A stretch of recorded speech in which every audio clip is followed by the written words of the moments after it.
अस्सलाम वालेकुम नाज़रीन, मैं हूं सलवा स्नैन और आप देख रहे हैं सूर्या न्यूज़ HD।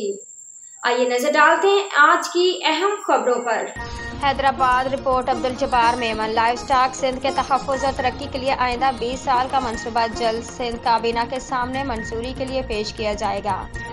इन ख्यालात का इज़हार वज़ीर आला सिंध के मशीर बराए livestock and fisheries Syed Najmi Alam ने 20 साला प्रोग्राम के इजलास की सदारत करते हुए किया।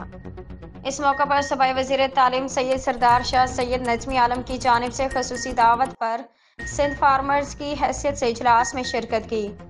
इस मौके पर सैयद सरदार शाह ने इस प्लान पर आर्जी तजावीज़ भी दी और सूबाई मशीर को तहरीरी तौर पर अपनी मुकम्मल तजावीज़ देने का वादा किया। इस मौके पर डॉक्टर अब्दुल मनान खोखर ने इजलास को ब्रीफिंग देते हुए कहा कि विजन 2045 के तहत कलील मदती, वस्त मदती और तवील मदती प्रोग्राम के तहत महकमा लाइव स्टॉक तमाम जानवरों के 4 गुना ज़्यादा दूध और गोश्त की पैदावार में इजाफा करना है। ताहम जनवरी 2025 से सिंध में पहली बार जेनेटरी टेस्टिंग प्रोग्राम शुरू किया जाना है और लाइव स्टॉक डेटा की डिजिटलाइजेशन के साथ साथ टैगिंग सिस्टम भी नाफिज किया जाएगा। आज के लिए इतना ही। मज़ीद खबरों और अपडेट्स के लिए देखते रहिए सूर्या न्यूज़ HD।